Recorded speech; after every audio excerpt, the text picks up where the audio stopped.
ఇప్పుడు ఏడ చూసినా అయోధ్య రామ మందిరం ముచ్చటే, ఏడ నలుగురు గుంపు కూడినా అయోధ్యలో అయ్యేటి విగ్రహ ప్రాణ ప్రతిష్టల ముచ్చటే మాట్లాడుకుంటుర్రు. అయోధ్యలో అయ్యేటి కార్యానికి గడియలు దగ్గర పడుతున్నా కొద్దీ పనులు జోరుగా నడుస్తున్నాయి.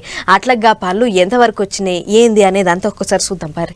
ఊరు వాడ పల్లె పట్నం వాడ ఏడ చూసినా ఎవళ్ళ నోట్లకెంచి ఇన్న అయోధ్య రాములోరి ముచ్చటే వినబడుతుంది. ఎప్పుడా ఎన్నడా అని దేశం అంతా 1000 కళ్లతోని ఎదురు చూస్తున్న అయోధ్య రామ మందిరంలా రాములోరు కొలువు తీరేతందుకు గడియలు దగ్గర పడుతున్నాయి.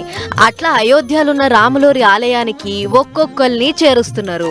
అట్లా బేస్తారం నాడు అయ్యవార్ల వేద మంత్రాల నడుమ బాలరాముని విగ్రహాన్ని అయోధ్య గుళ్లకు తీసుకొస్తే శుక్రవారం నాడు బాలరాముని ఫోటోలు బయటికి ఇడిచిపెట్టిర్రు.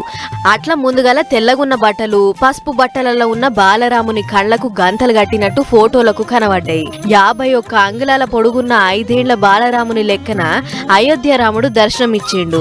ఈ నెల 22వ తారీఖు నాడు బాలరాముని కళ్లకున్న గంతలిప్పి ప్రధానమంత్రి మోడీ దర్శనం చేసుకుంటారట. అగజూడురి చిన్నప్పటి రాముడు ఎంత ముద్దుగున్నాడో. ఇప్పుడు గీ ఫోటోలు సోషల్ మీడియాలో పొట్టు తిరుగుతున్నాయి.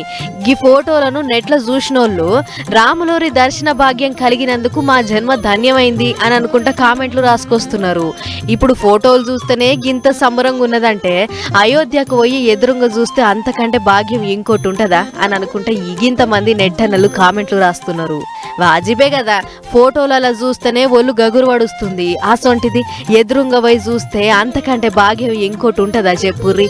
ఏదన్నా కానీ యుర్రి అయోధ్య రామ మందిరంలో అయ్యేటి విగ్రహ ప్రాణ ప్రతిష్ఠ కార్యం మాత్రం మా జోరుగా అవుతున్నది పొర్రి.